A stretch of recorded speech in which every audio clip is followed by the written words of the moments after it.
یہ آخرت جو ہے وہ بدلے کا دن ہے.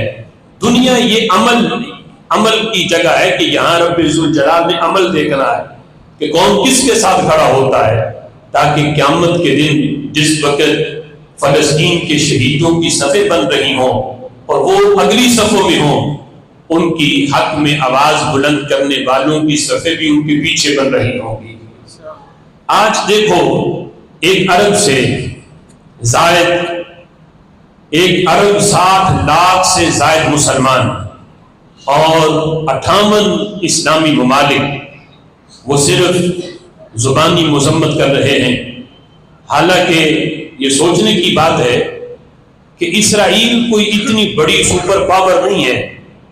دیکھا جائے تو اسرائیل ایک چھوٹا سا ملک ہے جس کا رقبہ جو ہے وہ صرف 21,000 کلومیٹر یعنی مربع میٹر ہے، 21,000، اور اس کی کل آبادی جو ہے وہ تقریباً 60 لاکھ ہے، یعنی کوئی بہت بڑی تعداد بھی نہیں. 60 لاکھ ان کی تعداد ہے اور رقبہ بھی تھوڑا ہے. اور اس کے ارد گرد چاروں طرف دیکھا جائے تو چاروں طرف جو ہیں وہ اسلامی ممالک ہیں. ایک طرف جو ہے وہ مصر ہے، اردن ہے، شام ہے، لبنان ہے. یہ سارے کے سارے اسلامی ممالک جن کا رقبہ اگر کل ملا کے دیکھا جائے تو 13 لاکھ مربع کلومیٹر ہے. یعنی اسرائیل کا صرف رقبہ 21,000 ہے اور ان اسلامی ممالک کا جو رقبہ ہے وہ 13 لاکھ مربع کلومیٹر ہے اور آبادی 12 کروڑ ہے. اب 12 کروڑ کے مقابلے میں 60 لاکھ کی کیا حیثیت ہے؟ وہ 12 لاکھ اگر شیر جیسی انگڑائی لیں تو صرف اسرائیلیوں کا کھانا پینا ہی باہر نہیں آئے گا، ان کی جان بھی باہر نکل جائے گا. لیکن کوئی ایسی غیرت کرے تو پھر ہے.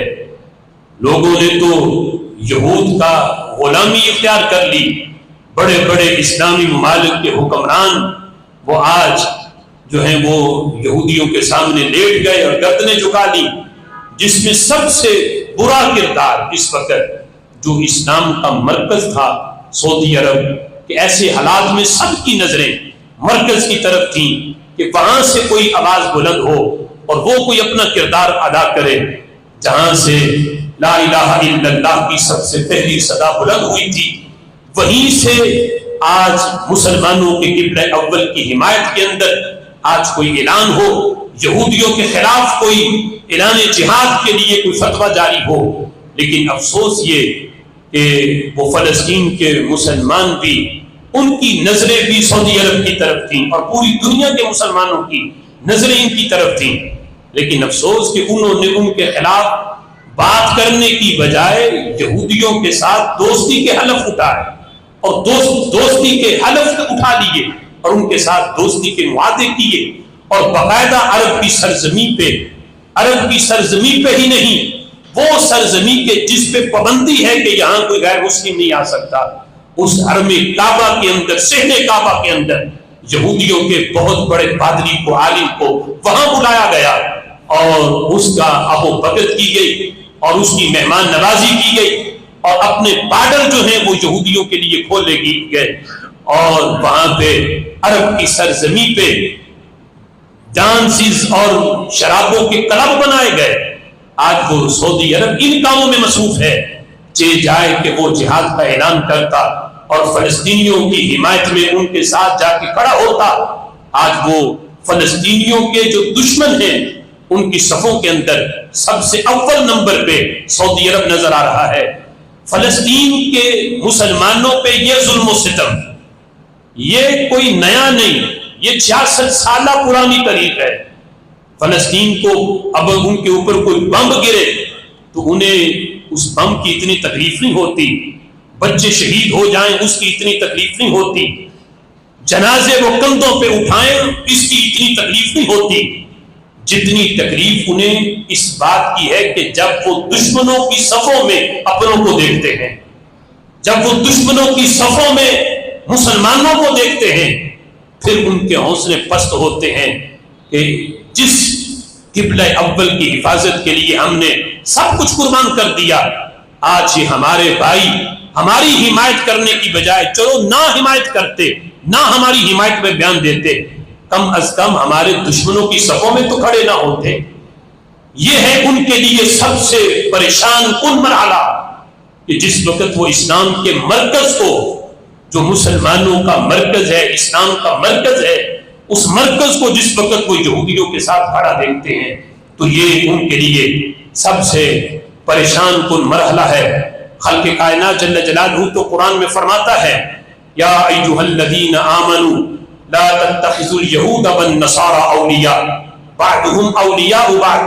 اللہ فرماتا ہے ایمان والو، یہود اور نصارہ کو کبھی بھی دوست نہ بناؤ۔ لا تتخذوا، رب ذوالجلال نے منع کیا، لا تتخذوا، کبھی بھی انہیں دوست نہ بناؤ۔ اللہ کا اعلان ہے کہ یہ تمہارے اصلی دشمن ہیں، یہ کبھی تمہارے دوست بن ہی نہیں سکتے، یہ دشمن ہیں۔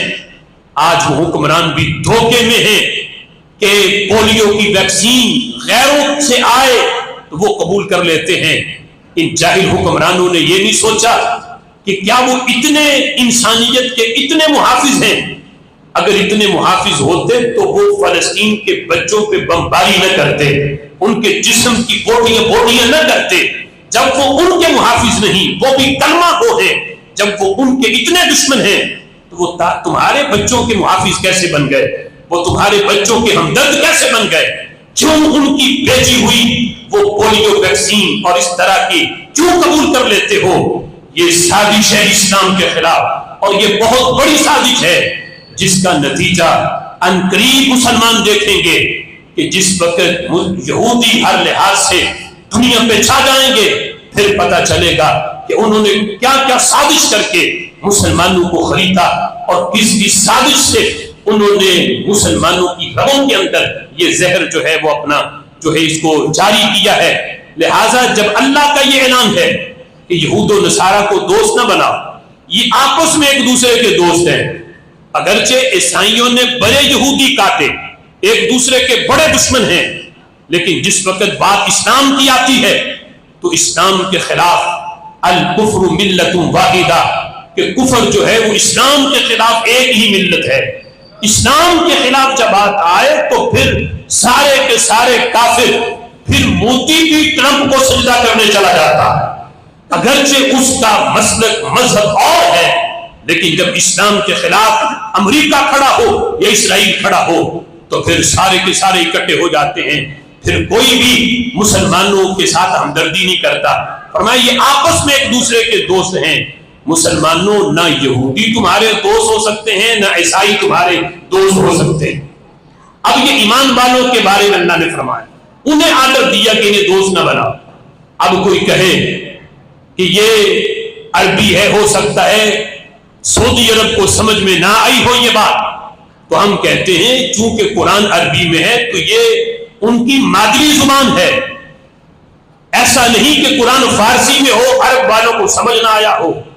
قرآن عربی میں ہے، ان کے مفتیوں کو بھی پتا ہے، ان کے اماموں کو بھی پتا ہے کہ قرآن کی یہ واضح نص ہے کہ اے ایمان والو یہود کو دوست نہ بناؤ۔ اب اس میں یا تو یہ ہے کہ انہیں سمجھ میں نہیں آئی ہوگی، اور ایسا ہو نہیں سکتا چونکہ قرآن عربی میں ہے۔ پھر دوسری بات یہ ہے کہ وہ اپنے آپ کو ایمان والوں کی صفوں میں شامل ہی نہیں کرتے، یعنی سعودیہ والے وہ اپنے آپ کو ایمان والوں کی صفوں میں شامل ہی نہیں سمجھتے، چونکہ حکم ایمان والوں کے لیے ہے، اور وہ اپنے آپ کو مومن سمجھ نہیں رہے۔ اگر مومن سمجھ رہے ہوتے تو پھر قرآن کا یہ آرڈر ضرور مانتے۔ اللہ فرماتا ہے کہ ایمان والو نہ یہود کو دوست بناؤ، نہ عیسائیوں کو دوست بناؤ۔